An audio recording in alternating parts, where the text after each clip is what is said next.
Welcome to Learning Intention 2, the gradient.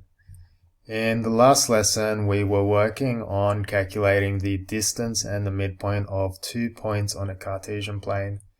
In today's lesson, we're going to look at how we can work out the gradient or the slope of a line between 2 points on a Cartesian plane. Now, consider the following situation.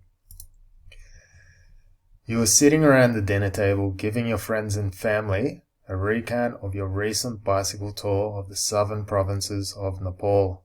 You are detailing the situation of that time the road was so steep you had to dismount and push your bicycle up the hill.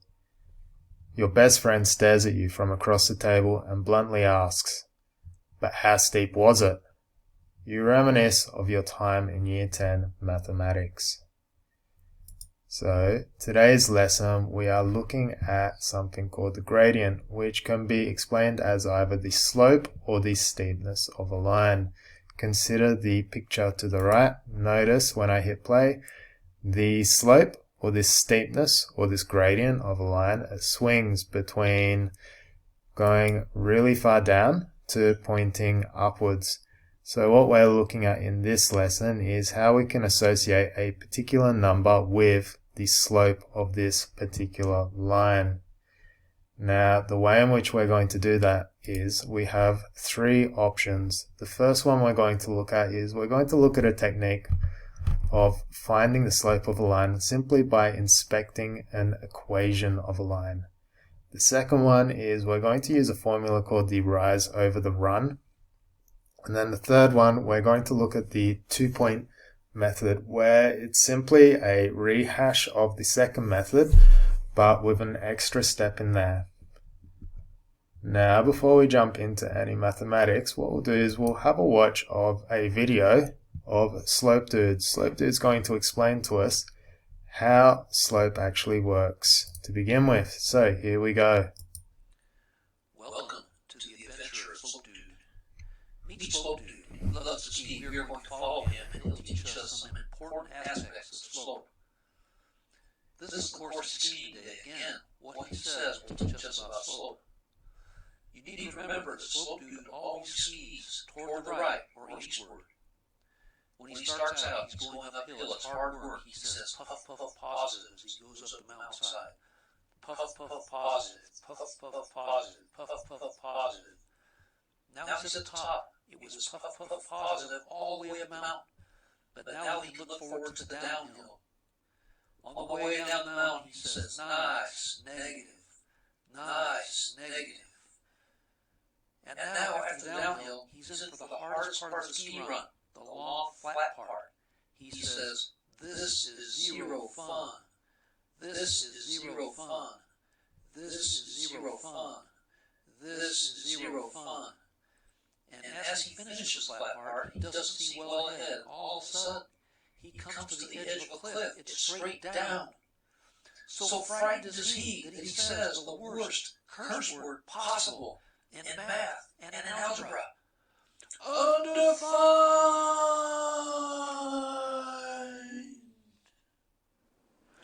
This has been the Adventure of Slope Dude. Remember always what he said during his ski trip. Up the hill or up the slope, he said, puff, puff, positive. On his downhill run, he said, nice, negative. On the long, flat part of the course, he said, this is zero fun. And finally, when he went over the vertical cliff and went straight down, he yelled the worst curse word of math and algebra. Undefined! The uphill is the slope of the positive number, the downhill is the slope of the negative number, the flat part is the slope of zero, and the straight up down or vertical part is undefined. This has been the Adventure of Slope Dude. Thanks for viewing.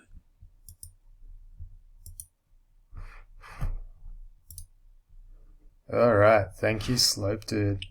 Now, in review of what Slope Dude just taught us, we have 4 different possibilities for slope. So notice on this one on the far left, which I'm about to highlight in yellow. So this one here, notice how the slope is going from left to right. It's going in an upwards direction. So as we increase across the x-axis, the value of the y-axis goes up as well. So this one is a positive gradient. Going across, notice in this one in green here, as the values of the x-axis increase, the slope itself decreases in relation, or the line itself, the values decrease in relation to the y-axis. So this one is in fact a negative gradient. Now there are two special cases as well. Notice in this one over here, the slope of the line, it's actually a horizontal line. So as x increases, it neither increases in the y direction nor decreases in the y direction. So in this particular case, it has a zero gradient. And finally, on the far right, we've got a vertical line. So this one is probably the most special of all cases, in that as x increases in both the x or positive and negative direction, it has absolutely zero consequence to this y-axis. So the line itself, it's only got one value of x, but it goes up and down the y-axis to positive infinity and negative infinity. Moving onwards, so we're going to look at the first way to calculate or put a numerical value to slope. So notice the linear equation of the line is, let's get rid of that. The linear equation of the line can be described as y equals mx plus c. So in this particular form, we call it the slope-intercept form. Going onwards, the m in the slope-intercept form, so this guy here, is actually the numerical value of the gradient of a particular line. So simply looking at an equation and looking for the m, which is the value which has a factor of x next to it, the coefficient of this x is referred to as the gradient. So looking at the equation on our right here, if we tried to work out what the gradient of that particular equation was, well, simply looking at the value in front of the x, we can see that the gradient is 0.5. Now, using our understanding of how to calculate the gradient from simply looking at an equation, let's do a few examples. So, in A, notice we've got y equals 2x plus 5. What is the gradient here? Well, the gradient is the coefficient in front of the x. So we can simply write m equals 2. Going across to B, what is the gradient in this case? Y equals 0.25x minus 4. Well, again, it's the coefficient in front of the x, which is simply 0.25. Too easy. Going across again, our form is slightly different. So notice it is y equals negative 5 plus 3x. So what's different here? Well, the two terms have been swapped around. So rather than the x being the first term, it's at the back of this equation. But even still, to look at the gradient, we're going to look for the value or the term that's got a factor of x. And in this case, it is the 3x. So, positive 3x, the gradient must be m equals positive 3. Going across again to D, y equals x over 4 plus 6. Notice the form is different once again. X is associated with a division of 4. So looking at that, how do we separate the x from here? Well, we can simply say x over 4 is the same as writing 1/4 times x. And thus our gradient will be the 1/4 there. So I'm going to write m equals 1/4. Too easy. Going down to E, y equals 3 plus 10x all over 5. Once again, notice it is in a different form to what we were expecting, but it's nothing we haven't seen before. Notice that we've got a constant here, the 3 plus 10x. What we're concerned about is this 10x. Now I can split this equation up, so it becomes 3 over 5 plus 10x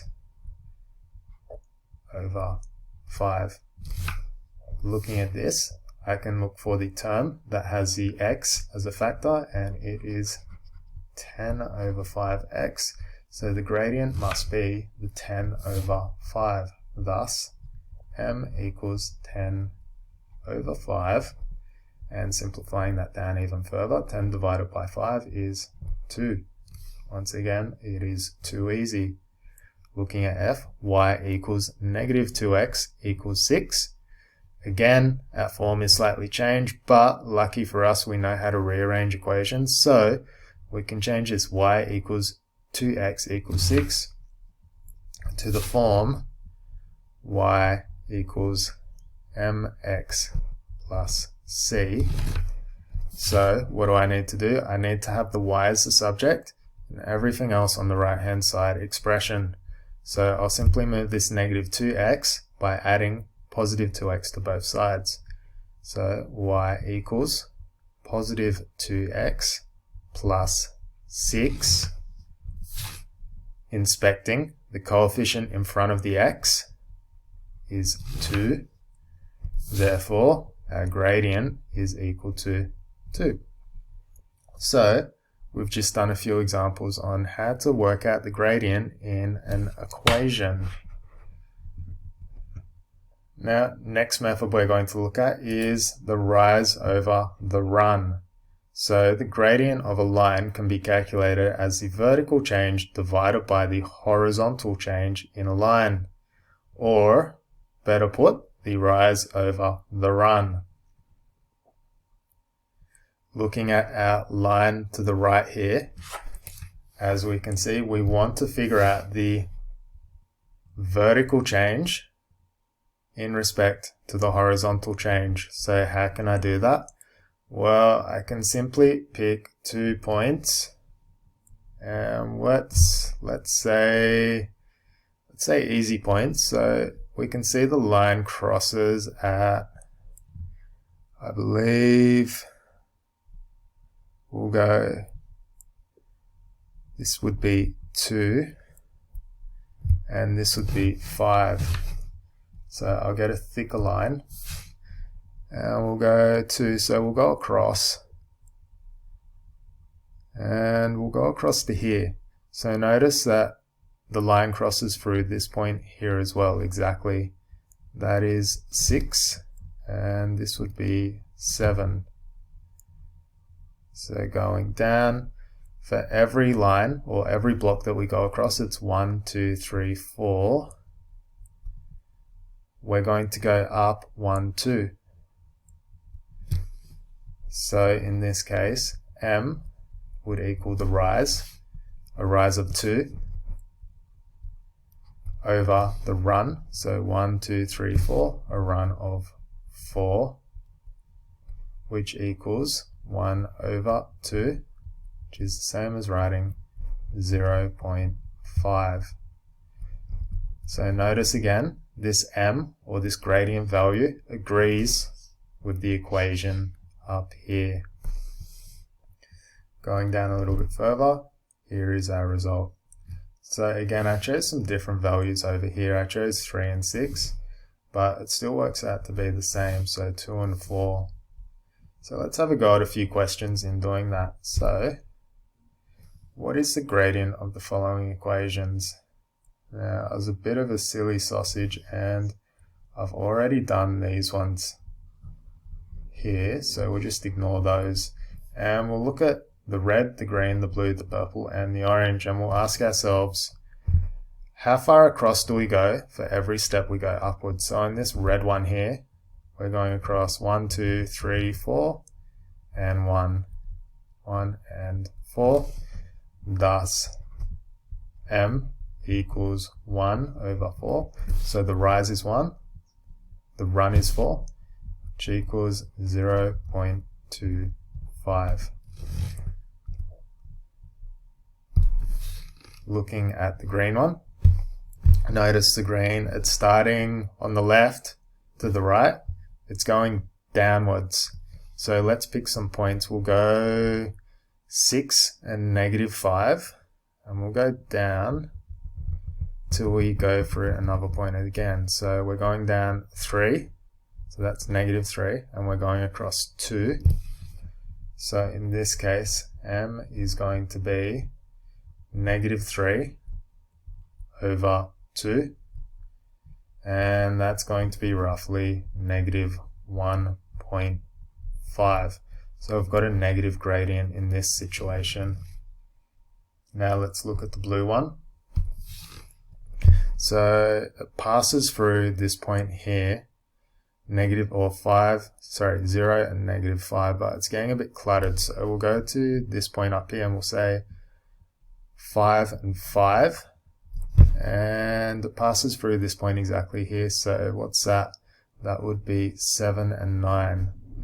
So we'll go across and then go up, and we can see it passes or goes across 2, and it goes up 1, 2, 3, 4. Thus the m in this situation is going to be 4 over 2 equals 2. Now the purple one, this one is a unique situation. Notice that the purple line is completely horizontal, so it doesn't change in the vertical direction whatsoever. So simply looking at this using the counting the squares method or checking the rise over run, it's not going to make much sense.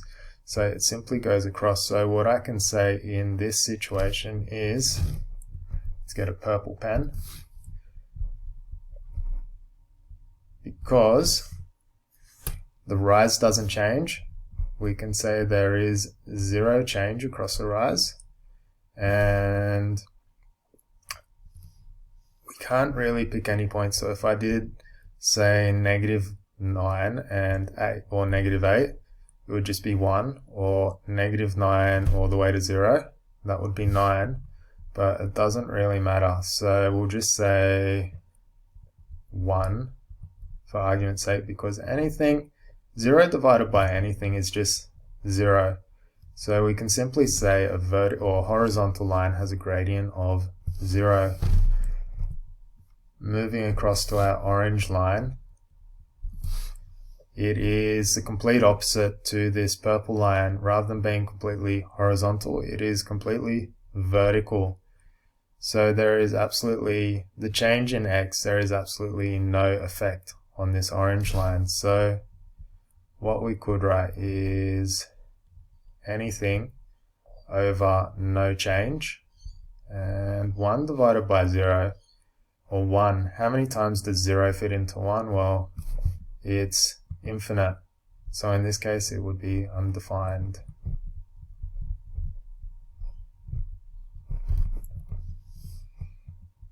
So what we just looked at was how to compute the gradient using the rise over the run method. And we used the visual inspection method, and I put the wrong questions in here, so sorry about that. But we use these colored lines here to do the method, so it's okay. Moving onwards, we've got the 2-point method. So we can actually determine the gradient numerically by using 2 points of a line. So we're not always going to have this nice grid to work on. Sometimes we're going to have some pretty messy values, but so long as we have 2 points, we can actually calculate the numerical value of the gradient. And we use this, or we do this using the following formula. M equals y2 minus y1 equals x2 minus x1. Now you might be thinking, another formula to remember, but I never find it intuitive to just memorize stuff, but rather it's better to understand what's going on here. So notice in the formula, we're actually taking the difference. So we're looking at the difference in the y values divided by the difference in the x values. And as I mentioned earlier, this 2-point method is just a rehash of the rise over the run. So notice these y values. That's still going to be the rise. It's still going to be the rise. And this is still going to be the run.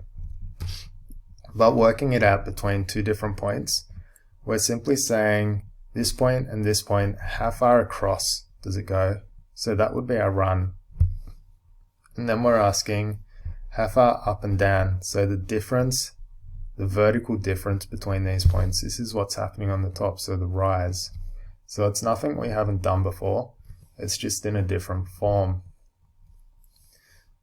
So to put it again, we're simply looking at the vertical change divided by the horizontal change to work out our gradient. Now doing a few questions. We're given 2 points in A and we want to follow or find out the gradient. So simply dropping in the formula, m equals y2 minus y1, x2 minus x1. And I know I'm going to get a question of which point is y2 and which point is y1. Is y2 this and y1 this, or is y1 this and y2 this? And the answer is it doesn't matter. So long as you decide at the start that this is point 1 or this is point 1 and you stick with it, then it doesn't matter the way in which you do it. So long as you stick or do it consistently, the value will still be the same. So if we go 7 take 4 and then 5 take 1, the answer will be the same as 4 take 7 over 1 take 5. But in this case, we'll say that this is point 1 and this is point 2. And we can compute 4 minus 7 divided by 1 minus 5. And that will be -3 over -4. And that will equal 0.75. So the two negatives, they cancel out. Going on to B, m equals, let's say that this, in this instance, we'll use this as point 2 and this is point 1. We'll say that 4 take away 8, so the y values, and 3 take away 7, 4 take away 8 is -4 over 3 minus 7 is -4, and notice the two negatives, they cancel out, so it simply becomes a gradient of 1. And just for argument's sake, let's do it where the points are switched around. So we'll say this is 1 and this is 2.